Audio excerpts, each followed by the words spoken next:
kindle in them the fire of your love. Send forth your Spirit, and they shall be created, and you shall renew the face of the earth.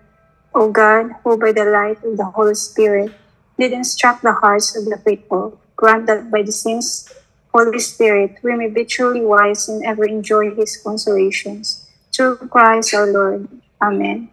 Mary, help of Christians, pray for us. In the name of the Father, the Son, the Holy Spirit. Amen. Thank you, sis, for the opening prayer, Welcome, Sis Lo. Shane. Okay. Good evening sa ating mga nanonood din ngayon sa Facebook. Ngayon tayo sa Zoom. Ano tayo? 6 tayo. Sis May, Sis Shane, Sis Mary June, Sis Monette, Brother Navin. Okay. So, na-mute ko na ba ang lahat? Okay. Good. And then, share screen. Share the screen. Okay. Makita na ang screen, sis? Kita na? Okay na, Lo. Okay, thank you. So, ang ating lecture ngayon, entitled, Did God Die When Jesus Died? Namatay ba ang Diyos nung si Jesus ay namatay? Bakit? Dahil si Jesus ay Diyos, di ba? Maliban na lang kung hindi tayo naniniwala si Jesus na Panginoon, so mahihirapan tayong hindi natin ito matatanggap tong statement na ito. Okay. So, itong lecture natin ay hango sa lecture na pinakinggan ko kay Dr. Scott Hahn. Ang lecture niya ay tungkol sa eternal life. Okay? So, importante dito itong topic kasi marami rin sa mga Katoliko na kahit na bigyan na ng basic catechism, nahihirapan sa anong ibig sabihin. Kasi ang Diyos hindi namatay. Di ba? Hindi pwedeng mamatay ang Diyos. Tapos si Jesus ay Diyos at sinabi na si Jesus ay namatay. So, paano ba ito? So yung iba naman, pag tinanong, kung si Jesus ay namatay at siya ay Diyos, sino ang nagtaguyod ng sanlibutan, ng universo? Ang sagot naman ng iba ay, meron pa namang dalawang buhay ang Ama at saka Espiritu Santo. So, natataguyod pa. So, tama ba yan na sagot? Hindi. Ano ba ang tamang sagot dito? Okay? Sige, makinig tayo. At kung mali ang iyong pag-intindi, ito ang konklusyon ng iba. Lalo na sa mga hindi talaga naniniwala na ang si Jesus ay equal sa Ama, no? So ang kanilang konklusyon, ang Diyos ay hindi mamamatay, no? So, nasa Bible yan, God cannot die. Tapos, si Jesus, namatay. Ibig sabihin, si Jesus ay hindi Diyos. So, yan ang isa sa pinakadisgrasya na konklusyon. Pag hindi natin masyadong naunawaan kung anong ibig sabihin ng mga lengguwahe ng Biblia. Okay? So, paandarin ko lang muna yung electric fan kasi pinapatay ko ang aircon kasi tawag dito, ingay sa microphone. Grabe yung pawis. Okay. Yun.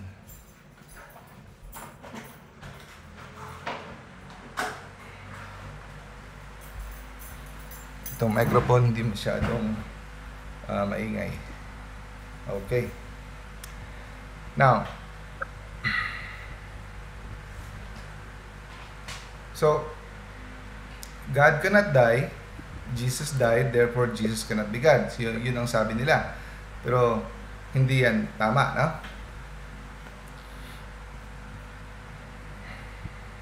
So, para maintindihan natin ng mabuti, dapat alam natin ang lingwahe ng original translations original na lingwahe sa Biblia. Okay? Ito ay magbibigay ng linaw kung anong ibig sabihin ng buhay at kamatayan na sinasabi dito. Okay. Sa Greek, alam naman natin na ang New Testament ay sinulat sa lingwaheng Greek. Koine Greek. So, kaya after the Greek, tinranslate ito ni Saint Jerome into Latin Vulgate sa common vernacular ng mga tao sa panahon na yon. Okay? Pero ang original na lengguwahe na sinulat ang New Testament ay Greek. Okay? Now, pag sinabing life, no, may dalawang klaseng salita ang Greek sa life. Merong para sa salita para sa physical life, meron ding salita para sa eternal life. Okay? Okay. Now, ang sa physical life, ito ay shuke. No, it is pronounced as shuke. Ang shuke ay yung buhay mo dito sa mundo. No? Ito, ang other term niya ay kaluluwa mo na, alam niyo yung soul, iba rin yung soul sa spirit, okay?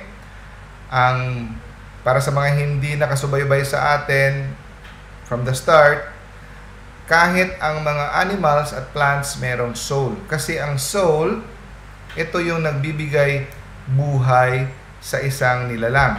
The animating life force. It animates the body. Pero kung yung katawan ay masyado ng sira, napuno na ng mga karamdaman, cancer at sugat at hindi na kayang tustusan ang buhay, yung kaluluwa ng mga animals, ng mga hayop at mga thank you Lord, bago pa lang pala. Yung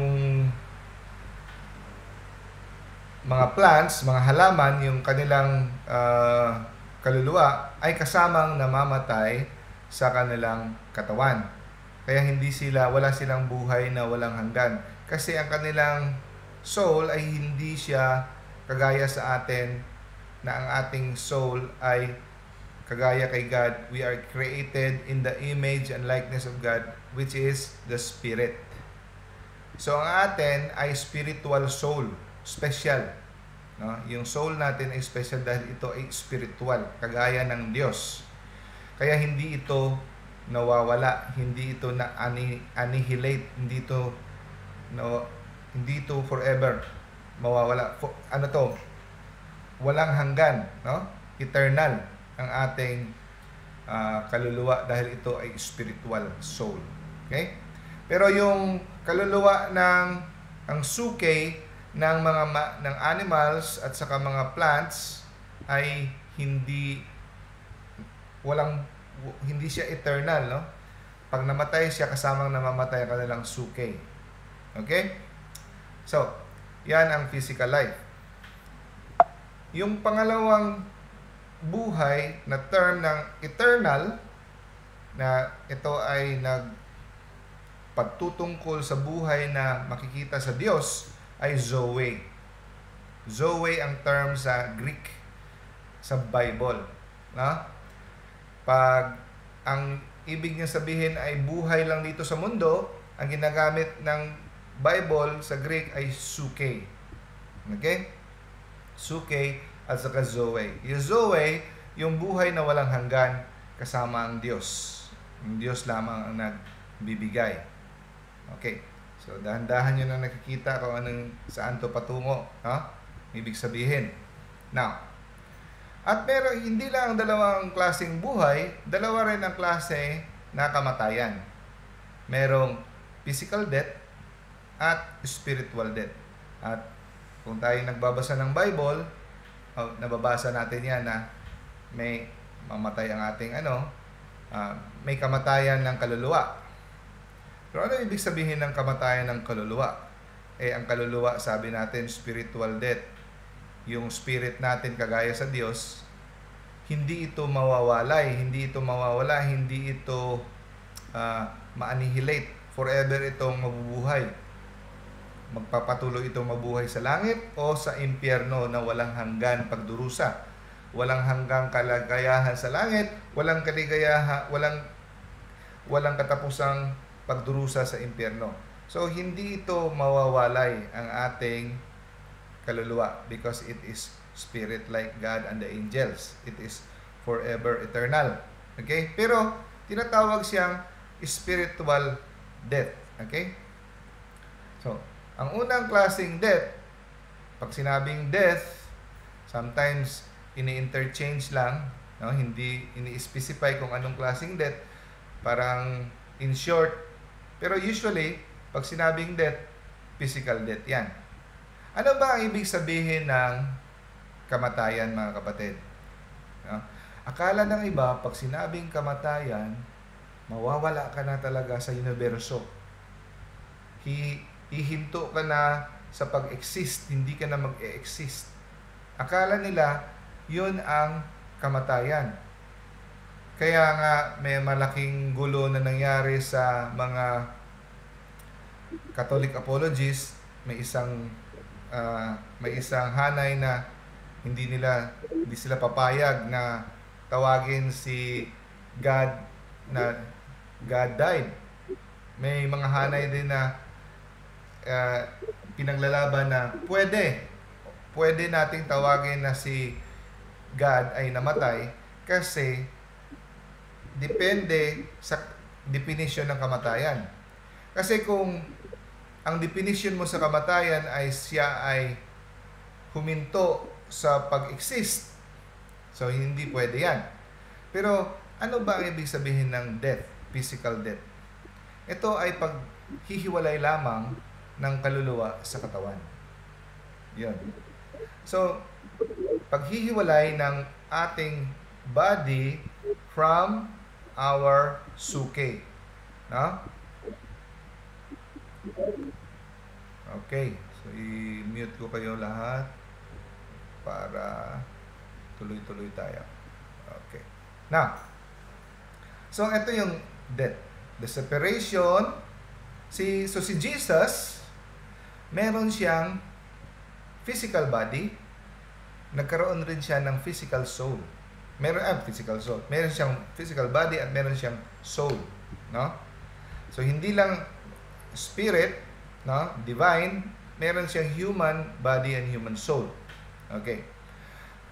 So nung namatay si Kristo, nung pinako siya sa krus, naka-experience siya ng paghiwalay ng kanyang katawan sa kanyang suke. So, totoo, ang ating mahal na Panginoong Hesukristo na Diyos, totoong naka-experience siya ng kamatayan. Pero hindi tayo matatakot na sabihin namatay ang Diyos kasi si Kristo ay Diyos. No? Hindi tayo matatakot dahil hindi siya nawala. Andyan pa rin siya. Naghiwalay lang ang kanyang katawan, no? Katawan sa kanyang kaluluwa. Okay? So, na-experience niya yung tinatawag na kamatayan ng tao. Okay. Ang pangalawang klaseng kamatayan ay spiritual death. Ang spiritual death ay hindi, ang ibig sabihin ng spiritual death ay nahiwalay ka, no? Nahiwalay ka sa Diyos.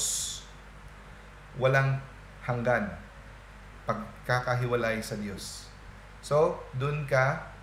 So, hindi ka mawawala pa rin. Kasi, once God created you, your eternal soul, hindi yan mawawala. Hindi yan ma-annihilate.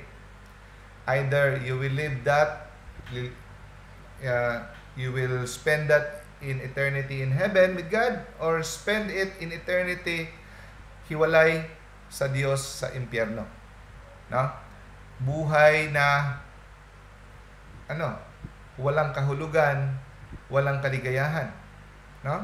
Buhay na walang kahulugan at walang kaligayahan kasi ang kamatayan ay pagkakahiwalay. So yung physical death, pagkakahiwalay ng katawan sa ating kaluluwa. Ha? Alam nyo, speaking of separation of body from soul, 2 beses ko na sa tingin ko nakakita ng yung paghihiwalay. Hindi nakita, sa tingin ko lang, yun ang punto ng paghihiwalay. Yung tatay ko, nung namatay, last year, wala na siya. Hindi na siya gumagalaw, lahat-lahat, sa ospital. Tinanggal ng lahat, dextrose. Tapos bigla na siyang parang halos tumayo. Yun siguro yung pagkahila ng kanyang kaluluwa sa kanyang katawan. At nabasa ko sa isang theology book na yung paghihiwalay ng ating katawan sa kaluluwa ay napakasakit daw. Kasi kung silang dalawa ay napaka-united. No? At tong Lunes naman, yung tita ko, I hope you can pray for her, Tita Mer, our beloved Tita Mer, died sa hospital, also heart attack. Nakita ko rin yung tanggal na lahat ng tubo, pero para siyang umigtad at huminga ng last. No? I think that is the separation of the body. So, I will be so happy if you can pray for her. Naglalamay kami ngayon. She died on Monday.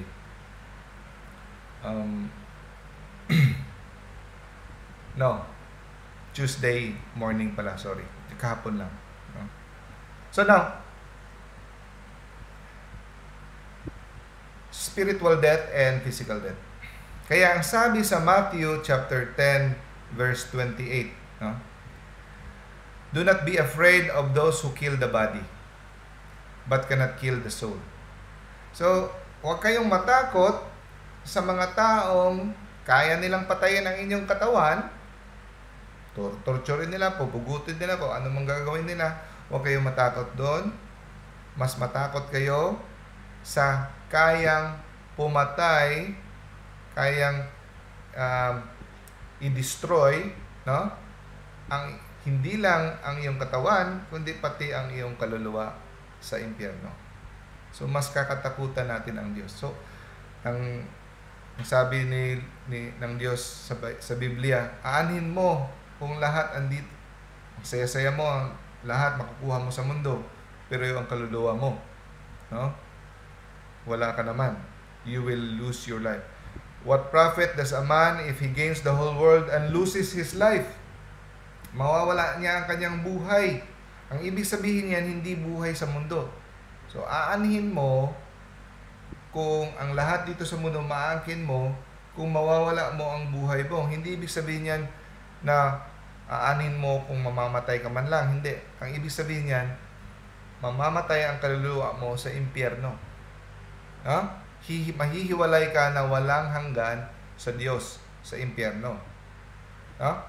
Kaya nga ang mga martyr, pipiliin pa nilang pugutan sila ng ulo, babalatan sila, i-cross sila ng patiwari, kung ano pang mga torture. Kasi alam nilang ang kanilang buhay dito titigil, pero hindi sila titigil na mabuhay sa piling ng Diyos.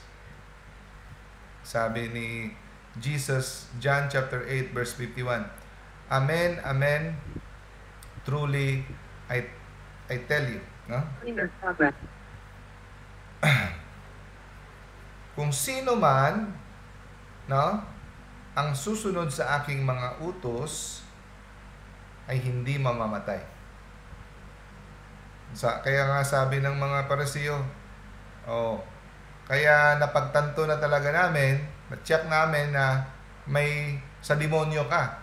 Kasi, ano bang pinagsasabi mo? Si Abraham at mga propeta namatay, mga banal yun. Tapos, ngayon sabihin mo, hindi mamamatay. Namatay nga sila, tapos sabihin mo, hindi mamamatay. Kasi hindi nila naintindihan. No? Abraham died, and so did the prophets. No? Tapos ngayon, sabihin mo, hindi mamamatay. Kasi hindi nila naintindihan na ang kamatayan na sinasabi ng Diyos ay kamatayan spiritual, hindi physical. So, kung pag-aralan natin ang Book of John sa salitang Grego, no? Ang unang 9 chapters, no? Ang unang 9 chapters, ang ginagamit niya lahat sa pag sinabi ang life, pag binabanggit ang life na word ay Zoe. No? Pagdating lang sa chapter 10, doon na nagsimula na ginagamit niya ang suke. Okay. Like for example, John chapter 3 verse 16. For God so loved the world that He gave His only Son, that whoever believes in Him shall not perish, but have eternal life. Ang life dito ay Zoe. Hindi ibig sabihin na mabubuhay ka na physical, na hindi ka mamamatay, kagaya ng gusto ng ibang tao, na habang buhay dito sa mundo magsasaya, no? Eternal life, sabi, is spiritual life. Okay? And also, John chapter 4 verse 13, indeed, the water I give them will become in them a spring of water welling up to eternal life. Zoe ang ginagamit. No? Zoe ang ginagamit sa Greek. John chapter 10 verse 11. Kaya sabi ni Jesus, ako ang mabuting shepherd. No? I am the good shepherd. Mabuting pastol. Ang mabuting pastol ay inaalay niya ang kanyang buhay. So, nung sinabi ni Jesus that He lays down His life, inaalay niya ang buhay, so handa siyang mamatay para sa kanyang mga karnero, hinibig sabihin niya dito, hindi yung Zoe. Hindi niya inaalay ang kanyang Zoe. Suke ang ginamit. No? Suke ang ginamit dito, buhay niya sa mundo. No? Handa siyang ibigay ang kanyang buhay sa mundo. Suke. No? And John chapter 10 verse 15, just as the Father knows me and I know the Father, and I lay down my life. So, ialay ko ang aking suke para sa aking mga tupa, sa aking mga karnero. So, walang kukuha nito sa akin, ako mismo ang voluntaryong mag-alay nito, sabi ni Jesus, di ba? So, dahil sa kanyang pagmamahal sa atin, handa siyang ialay ang kanyang buhay, no? Ang kanyang suke. Handa siyang maghiwalay ang kanyang suke sa kanyang katawan to lay down His life. So, sa Bible, sa Greek, never mong maririnig na si Jesus ay inalay niya, ialay niya o mamamatay ang kanyang Zoe. Never. Because God is eternal. Na hindi siya mawawala, hindi siya mawawala. So, parati niya lang sinasabi ay bibigyan niya tayo ng kanyang Zoe. Ibibigay niya sa atin, He will share, no, His eternal life with us. So, paano niya tayo bibigyan ng buhay? Paano niya tayo bibigyan ng eternal life? Paano? Sa pamamagitan ng pag-alay ng kanyang suke. So, He will give us eternal life by laying down His life. So, puro life. Pero yung isa dyan, suke, ang isa, Zoe. No? The only way, ang tanging paraan para tayo ay kanyang mabigyan ng buhay na walang hanggan, ay ialay niya ang buhay niya dito sa mundo. So, He doesn't lose His life when He dies. So, kuha mo? Hindi mawawala ang kanyang buhay nung siya ay mamatay. No? inalay niya. He lays down his human shuke out of divine love. Dahil sa kanyang pagmamahal sa atin, kusa niyang inalay ito.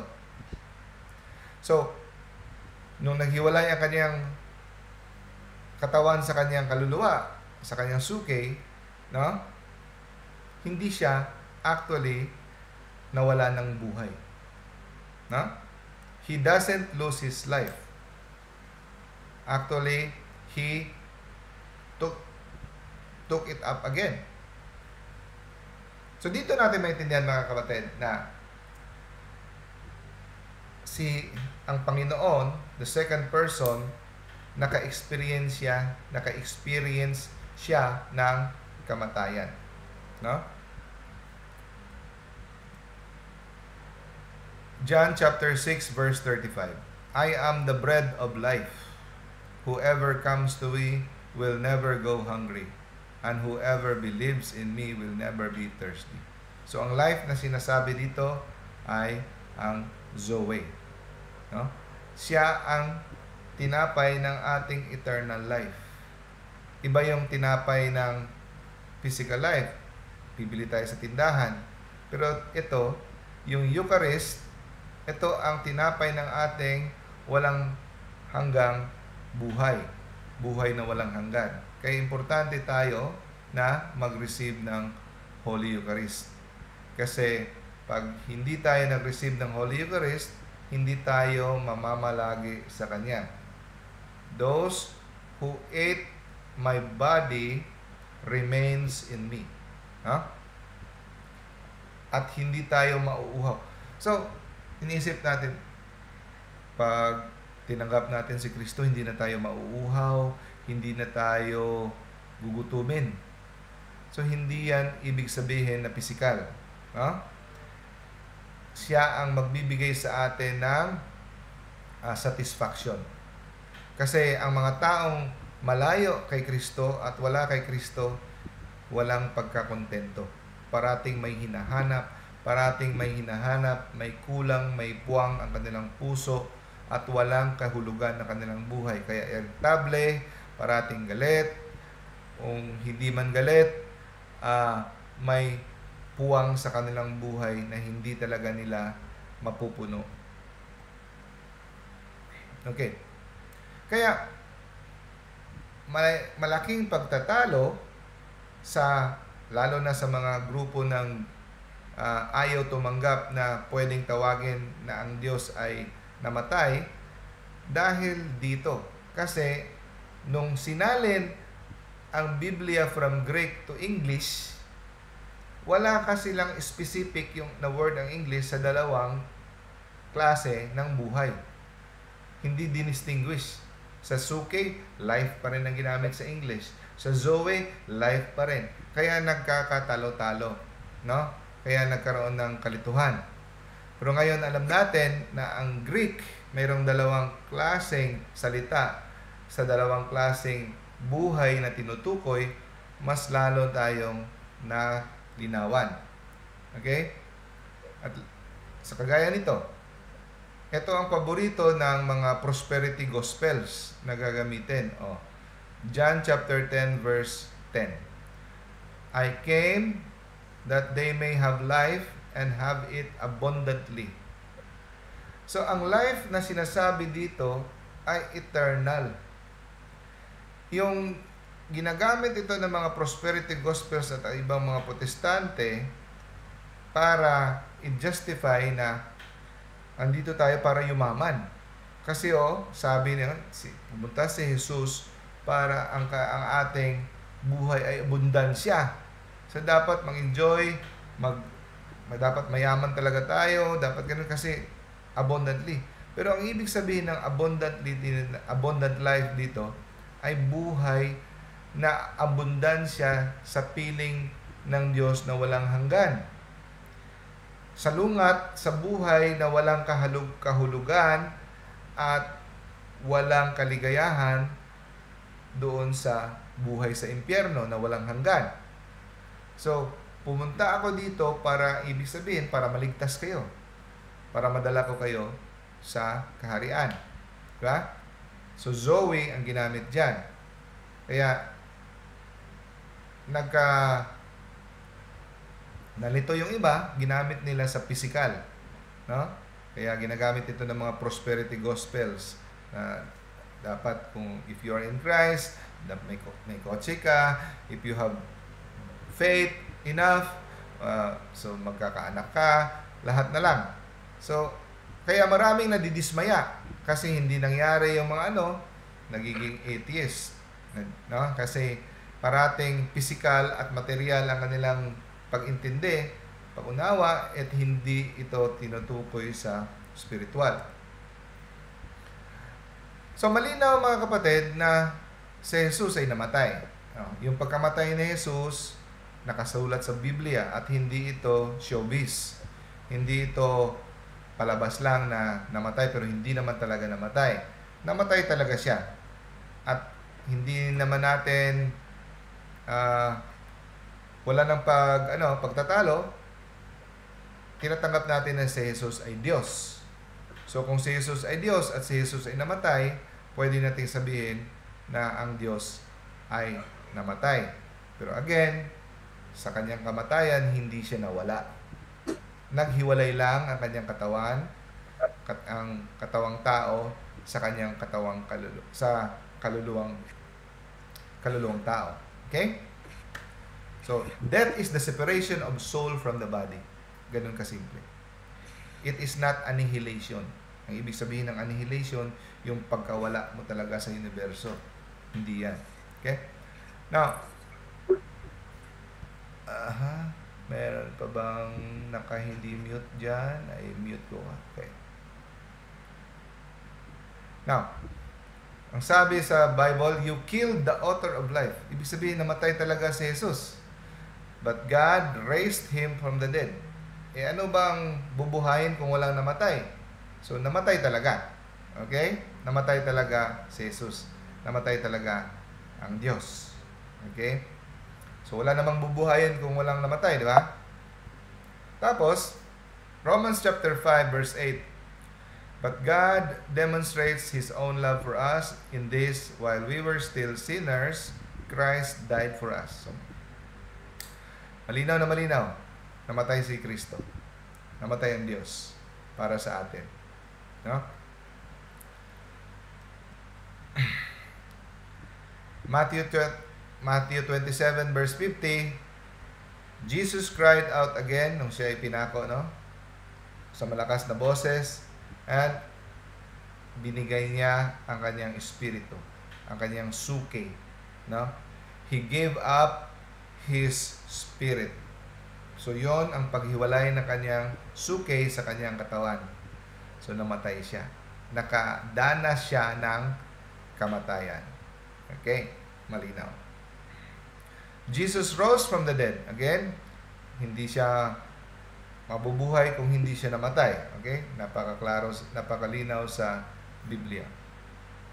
Pero, ayun nga, ito sa Biblia nakasabi, napakalinaw din, 1 Timothy chapter 6 verse 16, God is the only one who never dies. So, ang tinutukoy dito na never dies ay hindi physical na kamatayan ang tinutukoy dito. Ang kamatayan na tinutukoy dito is ang pagkawala, ang spiritual death, no? Annihilation. 'Yun ang tinutukoy dito. So, yan ang problema mga kapatid kung hindi tayo marunong mag-unawa at puro literal. Dapat hanapin natin yung contextual na pag-analyze sa mga salita na ginagamit ng mga terminology sa Biblia, no? So, yes, nung sinabi dito ni St. Paul sa 1 Timothy na God is the only one who never dies, is hindi siya titigil sa pag-exist. He is the Alpha and Omega, no? Hindi siya mawawala at hindi siya titigil, walang gumawa sa kanya at walang siyang katapusan, no? So, kaya yung term na God cannot die, so Since dahil ang Diyos ay hindi pwedeng mamatay at si Jesus ay namatay, so makatwid, si Jesus ay hindi Diyos. Mali. Mali na pagkaintindi. Kasi Jesus died, died na ito ay hindi yung pagkawala. Died, naghiwalay lamang ang katawan ang kanyang taong katawan sa kanyang taong kaluluwa. Okay? Mark chapter 5 verse 39. And when he was come in, he said unto them, Why make ye this ado and weep? The damsel is not dead, but sleep. Na ibig sabihin. So, nung tinawag si Jesus na para pagalingin yung bata, no? Yung batang babae, pagdating ni Jesus, sabi, bakit niyo pa inabala siya, no? Patay na yung bata. Anong sabi ni Jesus? Huwag kayong umiyak. Bakit kayo umiyak? Natutulog lang ang bata. No? Natutulog lang ang bata. So ano bang pinagsasabi ni Jesus? Totoo namang patay. Bakit niya sinabing natutulog lang? Alam na, totoo namang patay naman talaga ang bata. Ilang oras ng patay. May may mga nagtutugtog na sa mga patay. Kasi ang ibig sabihin dito is kung nasa kay Kristo tayo, yung kamatayan natin ay pagtutulog lamang. No? Pero tayo ay bubuhayin niya kung andyan tayo sa Kanya. No? So, ang ating kamatayan dito ay pagkatulog lamang. Kaya ginagamit niyang termino is natutulog. No? So, ibig sabihin dito, hindi eternal separation. No? Kasi kung ang tao ay nahiwalay kay Kristo, hindi lang siya natutulog, kundi siya ay patay na. Now, kung tayo ay gumawa ng mortal na kasalanan, no? Para tayo nagpapatiwakal, para nating sinasaksak ating sarili o binabaril ating sarili, no? We commit spiritual suicide. Ang mangyayari, matatanggal sa atin ang buhay ng Diyos. The Zoe, no? The life of God. Ano yung life of God? Yan ang sanctifying grace. No? Ang Zoe, eternal life, yan ang sanctifying grace. Natanggap natin yan sa binyag. Okay? Pag gumawa tayo ng mortal sin, mawawala sa atin ang life ni God, yung eternal life. Pero, pwede nating mabawi, mabubuhay tayo ulit sa pamamagitan ng sacrament of confession. No?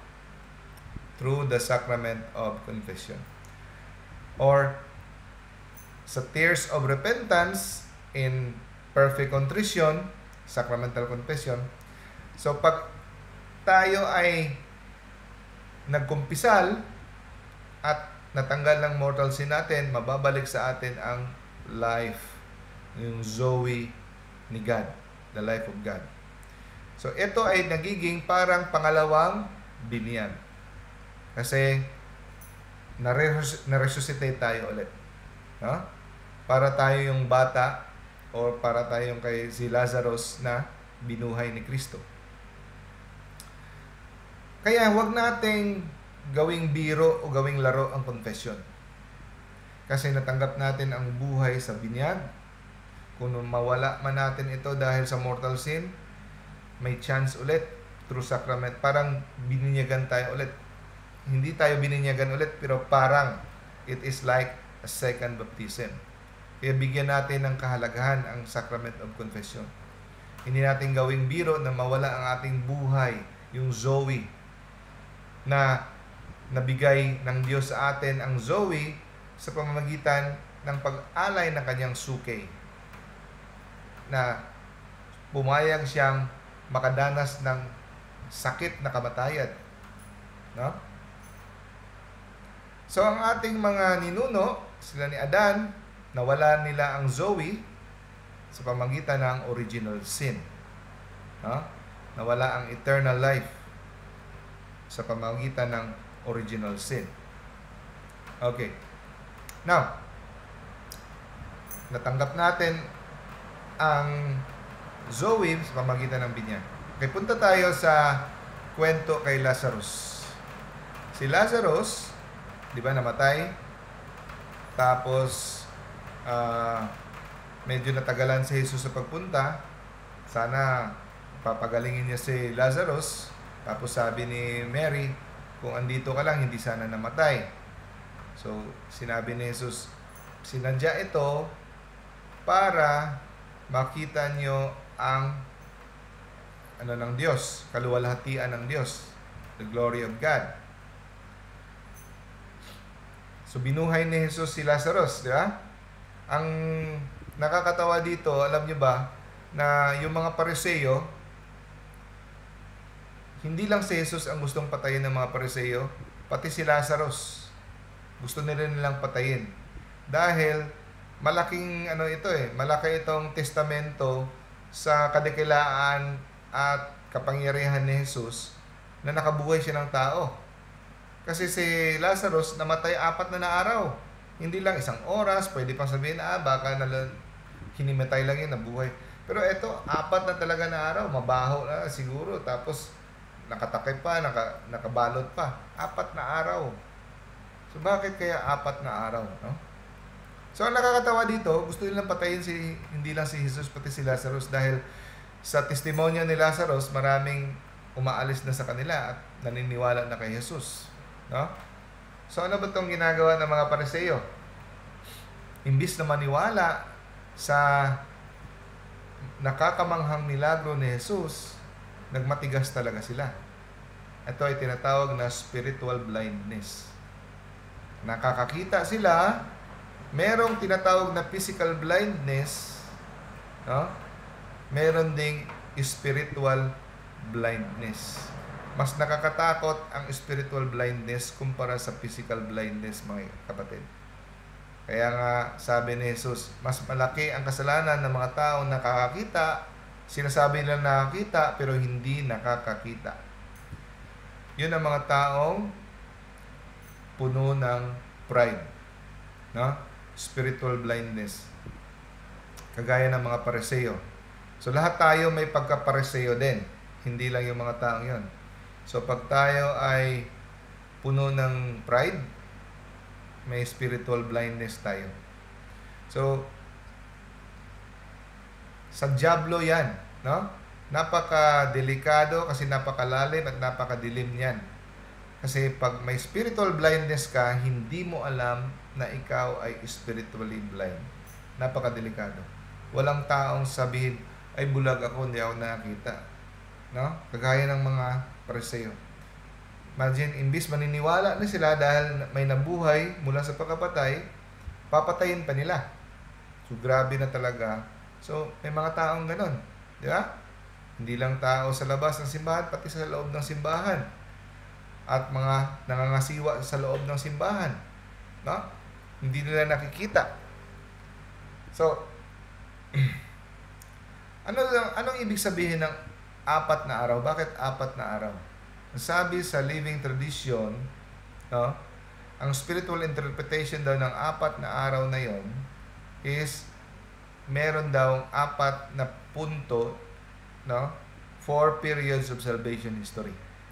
Kaya 4 na araw siya binuhay. So ano yon? Yung unang period is the period of nature, the patriarchal period, the period of the Mosaic period, the period of grace, the New Testament age, and the period of glory. So, yung panahon nila ni Adan, no? Yun ang patriarchal period. Panahon ni Moses, Mosaic period. Sa panahon ni Jesus, at yung eternity, the period of glory, yun ang pagkapasok mo sa langit or sa impyerno. So, ibig sabihin,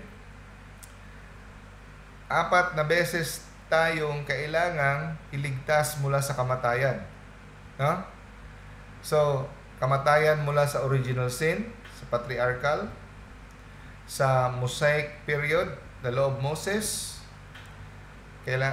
nung sinuway natin ang Ten Commandments, yung the law of Christ, pagdating niya, sinuway natin ang kanyang ebanghelyo. So, at yung pang-apat, kailangan tayong iligtas sa walang hanggang kamatayan, eternal death.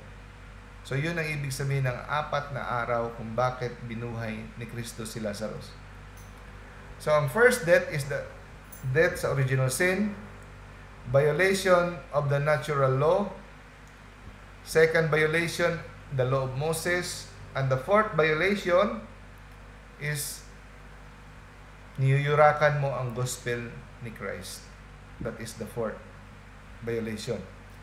So, ibig sabihin, hindi pareho ang pagsuway sa 4 na ito. Lalong tumatagal, mas lalong tumitindi ang kasalanan. Ibig sabihin, hindi pareho ang pagsuway sa batas ng nila ni Adan at sa panahon, mas seryoso ang pagsuway sa panahon ni Moses. At lalong mas naging seryoso, ang pinakaseryoso ang pagsuway sa mensahe at batas ni Kristo. No? When we turn back on the light of the world. So meaning, hindi ibig sabihin na ang swerte-swerte natin ngayon dahil dito sa panahon tayo ni Kristo. No. Mas stricto ngayon, mga kapatid. Kasi dati sila meron pa silang excuse kasi hindi pa in fullness ang revelation na binigay sa kanila. Ngayon, andito na lahat. May sakramento pa tayo, may simbahan pa, may mga si Mama Mary, may saints. Tapos hindi pa natin tinake advantage, no? So, as ang salvation history moves forward from Adam until the present, hanggang sa present, mas naging stricto. Bakit? Akala natin, di ba si Kristo dumating para nagdala ng mercy, divine mercy. Mas akala natin, mas naging madali. No. Mas marami tayong grasya ngayon, mas maraming binigay sa atin, no? Mas malaki ang ine-expect, mas malaki ang inaasahan ng Diyos sa atin. Mas maraming grace, mas maraming blessing, mas marami ang ine-expect ni God sa atin. Kagaya ng mga kapatid, no? Kagaya ng Sermon on the Mount. Sinabi ni Jesus, narinig nyo sa una, huwag kayong pumatay. Pero ngayon, sabihin ko kayo, sa Ten Commandments, thou shalt not kill. Pero ngayon, sabihin ko sa inyo, ang sino mang magsasabi sa kanyang kapatid na siraulo, wala kang kwenta, ay nanganganib sa impyerno. Mas stricto ngayon. Sinasabi dati ng una, magbigay ka ng certificate of divorce, pero ngayon sabihin ko, hindi ka pwedeng maghiwalay sa iyong asawa. Kahit sino, kung ano ang pinagsama ng Diyos, walang taong makakapaghiwalay. Nung una, narinig nyo, huwag kayong makikiapid, adultery. Pero ngayon, sabihin ko sa inyo, kahit sinong nakatingin sa babae sa maruming paraan, nakikiapid na sa kanyang puso. Napansin nyo, mas stricto. Mas binigyan niya yung tamang meaning. Okay? The more is given, the more is required. So, ibig sabihin mga kapatid, to sin against the light of Christ, hindi siya lesser offense. Mas may excuse pa sa una. Ngayon wala na. Kasi si Kristo na talaga ang dumating. No? Mas malaki ang ating guilt at mas malaki ang kaparusahan. Hindi sabihin, Jesus, sweldo tayo kasi mercy si Jesus. No. Pag niyurakan natin ang kanyang grasya, tinalikuran natin, mas malaki ang ating offense. Now, sabi sa John chapter 12 verse 22 to 25. The hour has come for the Son of Man to be glorified. So paano siya may maluluwalhati? Paano siya mag-glorify? Papatayin siya. Pahihirapan siya. So yun, darating na ang oras ng anak ng tao na siya ay iluluwalhati. Pero ang ibig sabihin nun, magsisimula na ang kanyang pagdurusa. At sinabi niya, hanggat ang isang butil ng trigo, wheat, hindi siya mahuhulog sa lupa at mamamatay, hindi siya mamumunga, hindi bubunga. So, ganun din. Kung siya ay mamamatay, dadami siya. Kaya the blood of the martyrs is the seed of Christianity. Akala nila, di ba? Pag pinatay nila yung isang Kristiyano, matitigil ang Kristiyano, matatakot. Kada martir na pinupugutan ng ulo, kada martir na pinapatay, mas dumadami. Because ang digmaan na ito ay hindi tungkol sa physical na digmaan, spiritual. Mas marami faith, maraming pananampalataya ang lumalakas dahil sa pagpakita ng kadakilaang pagkamartir ng mga santo. So, ganun din. Sabi niya, kung sino ang nagmamahal sa kanyang suke, masyado niyang inaalagaan, masyado niyang minamahal, binibaby, ayaw niyang mawala, ayaw niyang ialay ang kanyang buhay, ang suke, no? Whoever loves his life, mawawala niya itong buhay na ito. Kung sino nagmamahal sa kanyang suke, mawawala niya ang Zoe. Now, kung sino ang kinamumuhian niya ang kanyang suke, matatagpuan niya ang kanyang Zoe. So, yun ang ano dito mga kapatid, no? Ganito ang prinsipyo ng kaligtasan. Kung sino man nagmamahal sa kanyang suke, mawawala niya ito. Kung sino ang ibig sabihin, hindi naman kinamumuhian na sasaktan mo sarili mo o magpapatiwakal ka. Ibig sabihin, yung kagaya sa attitude ni St. Paul, excited na siyang sumakabilang buhay. Kasi excited na siyang makapiling ang Diyos. Kasi hindi na siya nag-e-enjoy sa mga material na mga bagay. Kasi siya ay nag-e-enjoy sa piling ng Diyos. So yun dapat ang ating mindset. Na mamamatay tayo dito sa mundo, dapat we have the grace of detachment. Grace of detachment from this world. Na yung pawang kapiling ang Diyos at mga spiritual na bagay ang magbibigay sa atin ng kasiyahan at hindi na yung mga material na kasiyahan. Kaya nga, huwag tayong matakot. Tatakutin tayo gumawa ng illegal.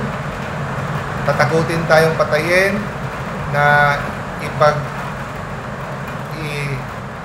itatakwil ang ating pananampalataya or gumawa ng mga masama o illegal.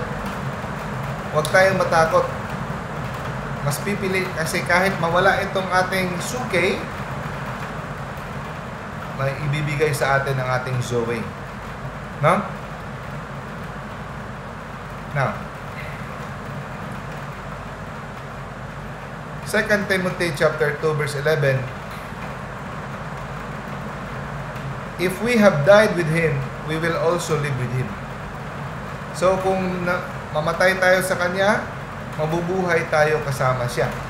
So, hindi lang ito physical lang, kundi ibig sabihin ito spiritual death. Meaning, hindi tayo masyadong attached sa buhay na ito. Yung buhay natin, yung ating laman, pinapatay natin, minomortify natin. Pinapatay natin ang kasiyahan ng ating laman. No? Kaya sabi sa 1 John chapter 2 verse 15, do not love the world or anything in the world. No? If anyone loves the world, kung sinong gustong nagmamahal sa mundo, ang pagmamahal ng Ama ay wala sa Kanya. Huwag kayong magmahal sa mundo. Mga material, pisikal, pwede nating pakaingatan ng ating mga kaibigan, mga propiedad, okay? Pero hindi yung minamahal mo. Ang Diyos lang ang iyong mamahalin. Okay? Yung iba, ayaw nang mamatay kasi gusto nila mag-enjoy habang buhay, ang kanilang mga material, ayaw nilang iwanan ang kanilang propiedad. Huh? Do not love the world or anything in the world. Dapat excited tayo anytime na iwanan ito for the Lord. Kasi ang kahulugan ng buhay, nilagay tayo dito sa mundo to build a foundation of love. Huh? Lakas ng ulan. Hindi na masyadong naririnig. Sige lang. So, Romans chapter 8 verse 13. Kung ikaw ay nabubuhay, no, sa laman, you will die. Anong laman? Kasiyahan ng mga laman. No? Halayan. So, dapat araw-araw, dahan-dahan nating pinapatay ang hatak ng laman. No? Gusto mong matulog, pero ang spirit gusto mong gumising ng maaga para nagdasal. Gusto mong manood ng TikTok, gusto ng laman mo manood ng mga ganito, pero kailangan mo magrosaryo. So, sino ang susundin mo? No? So, you should not live according to the flesh. Hindi yung susundin mo yung laman mo. Dapat labanan mo ang laman mo, pinapatay mo ang hatak ng iyong katawan. Pag sinusunod mo ang hatak ng espiritu, you will live. No? Kaya, hindi pwedeng may body, may choice.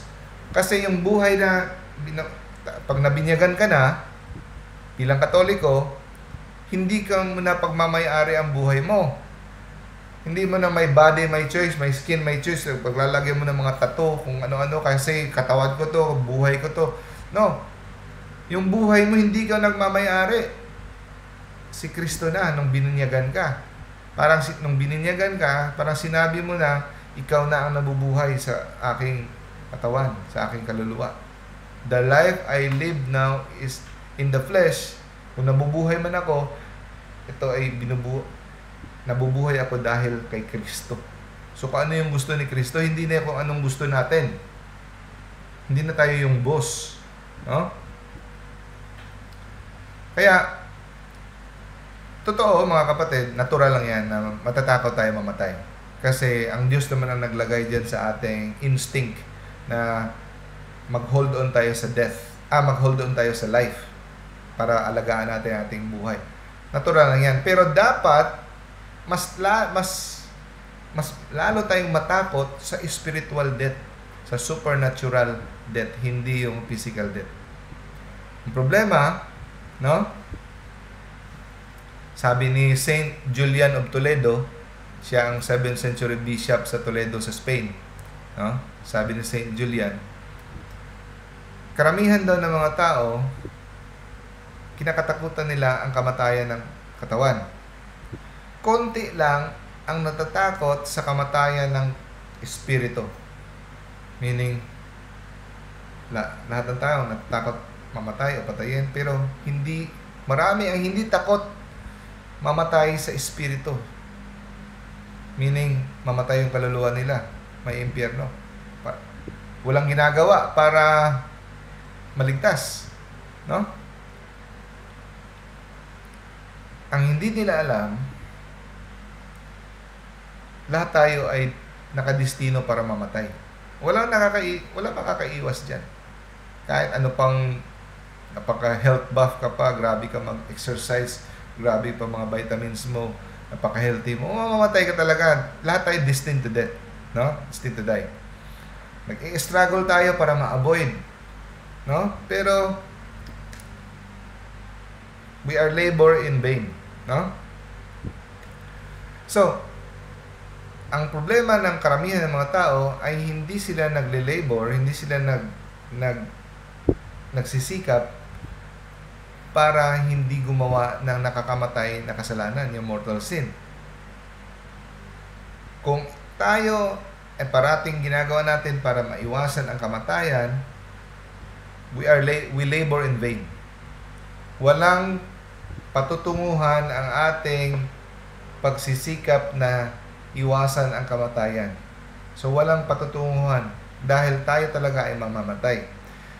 So ang pwede lang mangyari sa ating pagsisikap na maiwasan ang kamatayan, ang pwedeng mangyari lang ay ma-delay lang natin ang ating kamatayan. Pero hindi talaga maiiwasan. Ma-delay lang natin ng konti, pero hindi talaga maiiwasan. So, ang pinakamagandang gawin ay tigilan ang paggawa ng kasalanan, no? Para tayo ay mabuhay ng walang hanggan. Simple lang, di ba? Gusto nating mabuhay ng walang hanggan. Yun ang ating gusto, di ba? Pero ang katawan natin ay hindi talaga mabubuhay ng walang hanggan. So kung gusto nating mabuhay ng walang hanggan, imbis na kung ano-anong ginagawa natin na para maiwasan ang kamatayan, iwasan natin ang kamatayan ng kaluluwa. At mabubuhay tayo ng walang hanggan. Yan ang totoong pagkabuhay. No? So, kung andyan tayo kay Kristo, if we are in Christ, no? Sinusunod natin ang kanyang utos, minamahal natin siya, kung tayo man ay mamamatay, hindi tayo mamamatay. When you die, you don't die. So kung mamatay tayo sa physical, hindi tayo namamatay sa spiritual. No? Hindi natin kahit ialay mo pa ang buhay mo para sa simbahan, para kay Kristo, pinatay ka dahil sa iyong pananampalataya, hindi nawala sa iyo ang buhay mo. Hindi ka nawala ng buhay. Ang ginagawa mo, pag inalay mo ang buhay mo para kay Kristo, ginagaya mo si Kristo na inalay niya ang kanyang buhay dahil sa pagmamahal niya sa atin. So kung inalay mo ang buhay mo dahil sa pagmamahal mo kay Kristo, ginagaya mo si Kristo. At ikaw ay bibigyan niya ng buhay na walang hanggan. No? So, sabi ni Saint Julian, sana natin yung mga tao na instead of lovers of physical life, we should be lovers of eternal life. We should be lovers of eternal life. No? Kasi karamihan lovers of this life. No? Kasi kahit anong pagpigil mo ng iyong buhay, anong gagawin mo, no? Darating at darating. Kasi yung problema sa atin, inisip natin, malayo pa ako dyan. Para lang sa iba, namamatay. Narinig tayo namamatay. Hindi para sa akin yan, sila lang yan. Pero hindi mo alam, dapat pag may namamatay, kagaya ngayon, namatay yung tita ko, ang iniisip ko agad, pwedeng mangyayari sa akin yan anytime. Sa the least expected. Ganun dapat, pag andun tayo sa mga lamay, ang iniisip dapat natin, hindi yung, ay, siya lang yan. No. Anytime pwede ka rin kunin ng Diyos. Handa ka na ba? Nakapanood ba kayo ng Sixth Sense na movie? No? Matagal na ito, di ba? Siguro mga 25 years ago itong Sixth Sense, si Bruce Willis. Yung bata dito, nakakita siya ng mga patay, ng mga tao. At saka si Bruce Willis dito, actually, patay na rin siya, di ba? Pero hindi niya alam na patay na siya. Bakit natin to minention tong movie na ito? Dahil maraming taong ganon. No? Hindi nila alam na sila ay patay. Or pwede rin hindi natin alam na tayo ay spiritually dead. We are spiritually blind. no? Na tayo ay nabubuhay pala sa kasalanan. May kasalanan tayong kinukupkup at hindi natin kinukumpisan. Nakikita lang natin ang mga bagay na gusto nating makita. Bakit? Bakit ganun? Bakit yung mga gusto lang nating makita, yung nakikita natin? Dahil we are spiritually blind. Ganun ang mga spiritually blind. Parang sixth sense na patay sila, naglalakad, hindi nila alam. They are living in mortal sin. Yan ang mga taong nabubuhay in the state of mortal sin. Patay sila spiritually, but they do not know. Bakit? Kahit andyan na ang ebanghelyo, andyan na ang message, hindi pa rin nila nakikita dahil nakikita lang nila ang gusto lamang nilang makita. So yung bata dito na tinutulungan niya itong mga espiritong ito na para malaman nila na patay sila, para ding Christ figure, di ba? Or para din tayo, dapat tulungan natin na ipadala sa kanila ang mensahe na malalaman nila ang mga bagay na hindi nila alam. No? When we are in mortal sin, lalo na pag tumitindi, so for example, hindi ka nagsimba ngayon, tapos sabihin mo, lubos-lubusin ko na lang, hindi na ako magsisimba ulit kasi para isang kumpisal na lang. No. Kada hindi mo pagsimba sa linggo, lalong dumadagdag ang mortal sin mo. Kada pakikiapid mo, kada tingin mo ng pornography or premarital sex or pagnanakaw, kada gawa mo, mas dumadami ang mortal sin mo. Mas lumalalim ang sitwasyon, pagkabaon mo sa putik. Mas lalo kang mabubulag. Mas lalo kang magiging spiritually blind. At hindi mo kayang magsisi kung hindi ka tutulungan ng grace ni God. So, kailangan mo ang tulong ng Espiritu Santo na hahanguin ka niya sa putik na pinagkalulubog mo. At makakatulong din ang prayers ng ibang tao para magkaroon ng grace para ikaw ay makakita. Bibigyan ka ng grace na makakita kung anong sitwasyon mo. Kasi yung mga taong sobra ng pagkalubog, ilang taon nang hindi nagsisimba. Kaya nga mga tao na in the state of mortal sin o nagli-live-in, kahit hindi ikaw maka-communion, magsimba ka pa rin. Kasi hindi ka pa kasal. So, naghihintay ka pa ng annulment, naghihintay ka pa ng So, hindi ibig sabihin dahil hindi ka pwedeng mag-communion, hindi ka na magsisimba. Simba ka pa rin. Kasi lalo madadagdagan ang iyong mortal sin kasi requirement tayo na magbigay pugay sa Diyos at pasasalamat kada linggo. Okay? So, nakakatulong yung pagsimba natin, hindi lang tayo mag-communion kung hindi pa tayo nakakonfess, maglilibin tayo. O, ganon. Kasi, mai-spiritually blind tayo. No? Kailangan natin ng Diyos para makapagsisi tayo. Hindi tayo pwedeng makapagsisi ng taos puso sa ating sarili lamang. So kaya, kung natanggap mo ang kaligtasan sa binyag, di ba, sa binyag ligtas na tayo. At yung kaligtasan na yan ay mawawala pag gumawa tayo ng mortal sin. So, hindi totoo ang once saved, always saved. Kasi kailangan tayong mamalagi.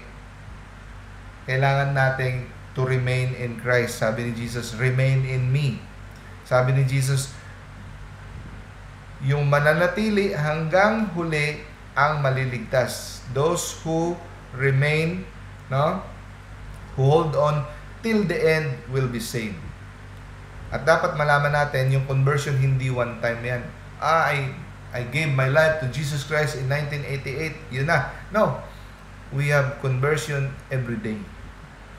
Deeper and deeper and deeper conversion.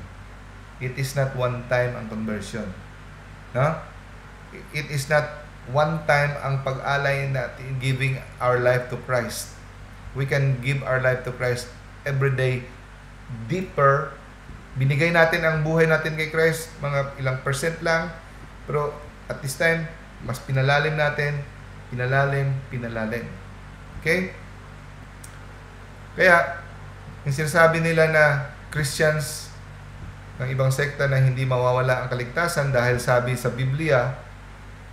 daw sa Biblia, John chapter 3 verse 36, He who believes in the Son has eternal life. Oh, sure na, may eternal life na. He who believe, nagbibilib ako. Ang believe na sinasabi dyan, sinusunod mo ang utos ni Kristo.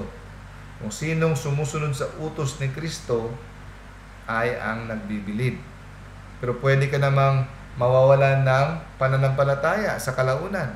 Kaya false yung you cannot lose your salvation.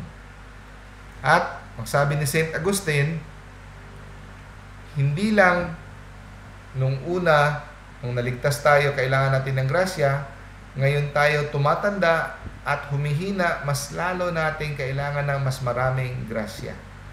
No? Mas maraming grasya dahil mas maraming atake ng diablo sa atin na gusto niya tayong bawiin. No? At saka, last na lang, yung sinasabi nilang ang mga saints hindi pwede mag-pray dahil patay na sila. No? Diba sabi sa Biblia, intercede for one another. Oh, you pray for one another. Sabi naman ng ibang sekta, oo nga, pero sa mga buhay, ang mga saints patay na. Paano naging patay? Diba ang mga saints natanggap nila ang eternal life? Ibig sabihin, walang hanggang buhay sila. Kaya hindi sila patay, kundi sila ay buhay. Kaya ang tinawag na eternal life. See? So, pwede silang mag-pray sa atin. God bless us all. Okay? So, sino mag-volunteer? Mag-closing prayer. I-greet ko muna ang andito ngayon. Brother Harry, hello. Sis Evelyn, Brother Gerardo, Sis Hazel. Good evening. Gao Ivim, Brother Julian, Brother Lito, hello. Sis May, Sis Milet, hello. Sis Naven, Brother Ramel, Sis Sarah, Sis Shane. Hello. Yun. Extra points kayo na nagtyaga dito sa Zoom. Good evening, Doc. Good evening. So, sinong gusto mag-volunteer? Closing prayer? Sino? Ako na. Basahon lang ako na. Ikaw, Brad? Ay, Gaw? Gaw, Iben? Pero yan ako basahon sa kadensity. Sige. Okay. In the name of the Father, and of the Son, and of the Spirit. Most Holy Virgin Mary, appointed by God to be the help of Christians, we choose you as the mother and protectress of our faith. We ask you to favor us with your powerful protection, to serve our home from every day, from fire, flood, lightning, storms, vandals, danger. Bless us, protect us, defend us, keep us as your own. All the blood is protect them.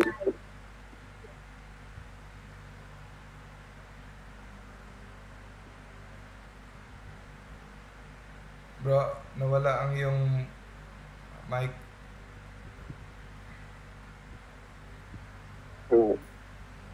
Protect them from all the accidents and misfortunes, but above all, obtain for them the most important ways of avoiding sin. For Mary, not of Christians, pray for all those who live in this home, which is entrusted to you for all time. Amen. Amen. The Father, and of the Son, and of the Holy Spirit. Amen. Thank you, Gao, sa closing prayer. Very beautiful prayer. Okay. So, mga brothers and sisters, thank you for attending. I hope nalinawan kayo. Thank you, Doc. Okay. Thank you, Doc. Thank you. God bless. See you next week. God bless. Please pray for my tita, Mer Berrioso. Pray for her.